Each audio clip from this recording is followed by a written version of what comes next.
What's up, Patriots? Patriot men and women, forever freedom coming at you. Randy R. from the Palm. Hope y'all are doing okay today.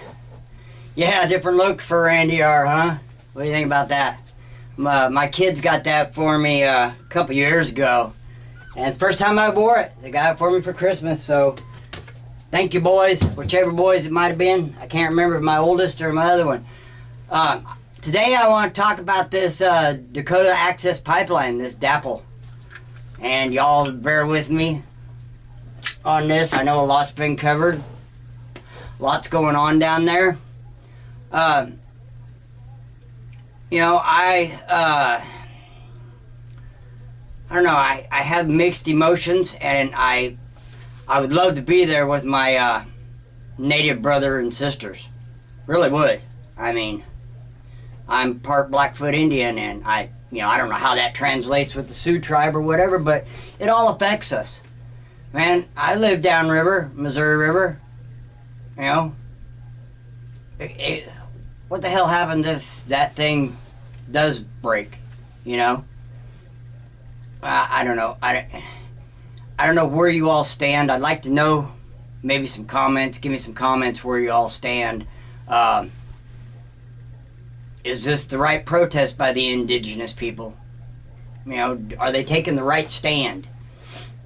Is our veterans going up there? Is that the right stand? I know I've heard some comments, you know, the pipeline is progression. Well, what's it progressing toward? Destroying our land and possible leaks, and from what I've seen and read and researched, we're not going to get any benefit from this pipeline. It's going from Canada straight out the Gulf. So how's that helping us? And it's created 40 jobs. Whoop-de-fucking-do, 40 jobs. McDonald's, local McDonald's could create that in a week. You know, it's destroying stuff. So I want to know where people stand on this issue. I'll tell you where I stand. It's scary. And it's looking like it could be a honeypot, such as Oregon. And if it goes bad and there's a lot of bloodshed, you know, it could go bad in a heartbeat. Anything could set that off. And, you know, where do you stand on that? If a bunch of Native Americans are injured, killed, what about our veterans? What if a bunch of people that have served this country and fought for your freedoms and my freedoms, what if they're killed in the process? What are you going to do? Where are you going to stand? What is your moral ground? And are you going to sit back and just play on your computers and brush it off like it's nothing? This is as big of a fight as what the land grabs were in Oregon. Okay? Nevada, Oregon, it's the same difference. It's the same land grabs. It's more government overreach land grab. I guess that's a good thing having the Guy Fawkes today, because that's kind of the way I feel, you know. I know everybody's, wants to make America great again. I want America to be great again, but at what cost? At what cost do you want America to be great again?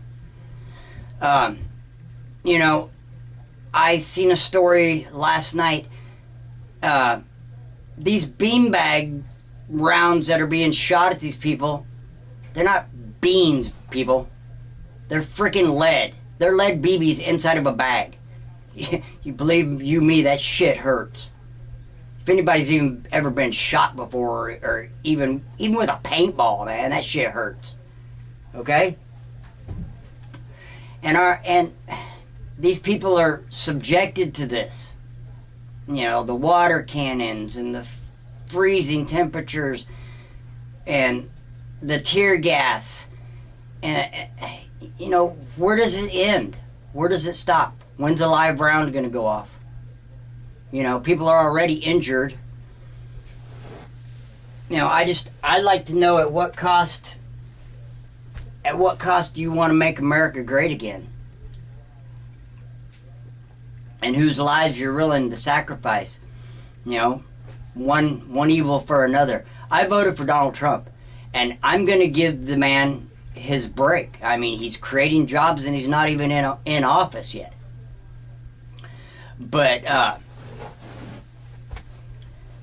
back at you, Justin Floyd, I seen on one of your latest video, and me and you never bump heads. But you know, what if this man is setting himself up with all these generals and is going to rule with an iron fist? Have you thought about that? Have you thought about America turning into a complete police state? I mean, we see it in the cities. But what if all of America was a complete police state? I want to give him the benefit of the doubt. You know, I want to let him play his cards out. And that's what we should do. We should respect him.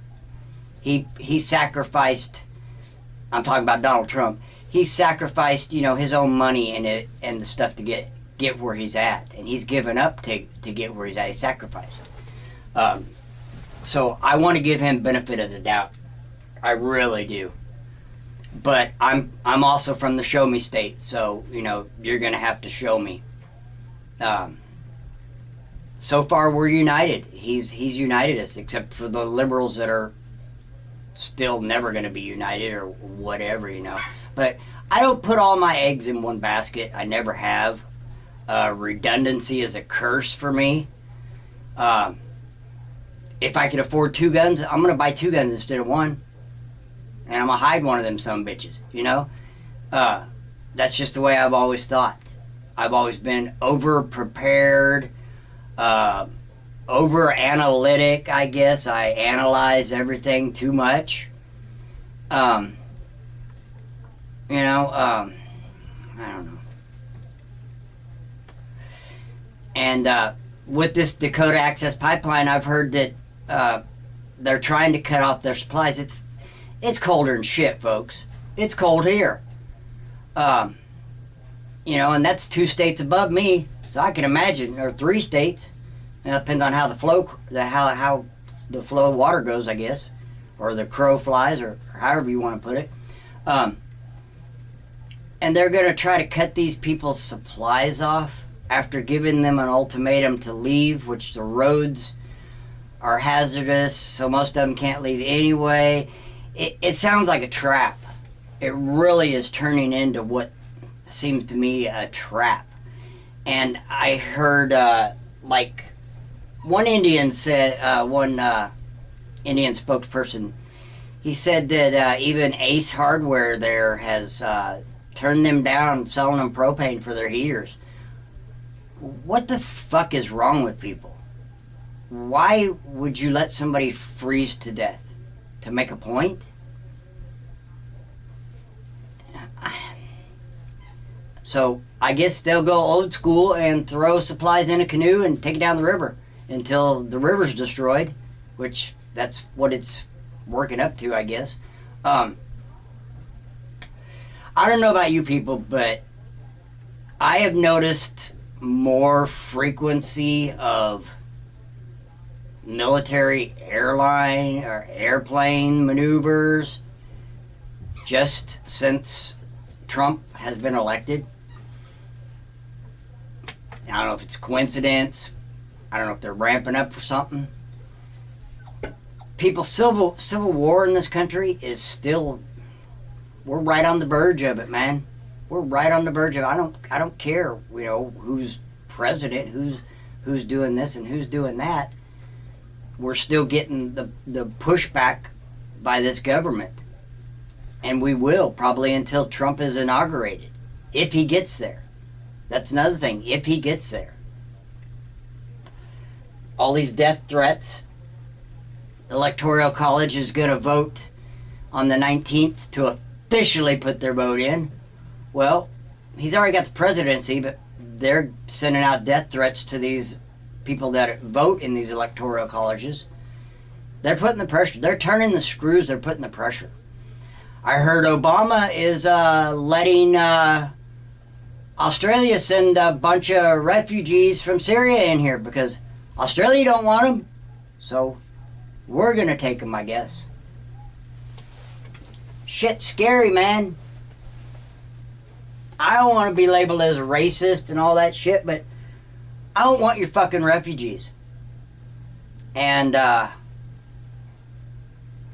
you know, Randy R. is, you know, waiting for them to drain the swamp, and I'm sitting back watching, and I'm watching people's videos, and I'm going into chat rooms, and I'm watching your all's live streams and stuff, and I'm watching the haters.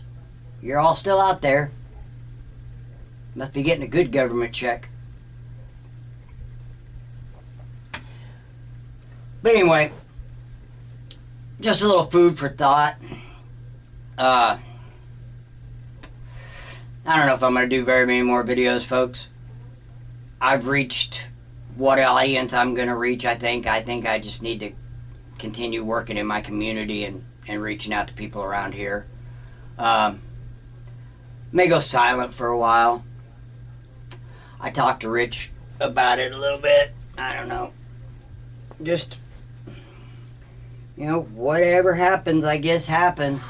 I love you all. Peace from the pod.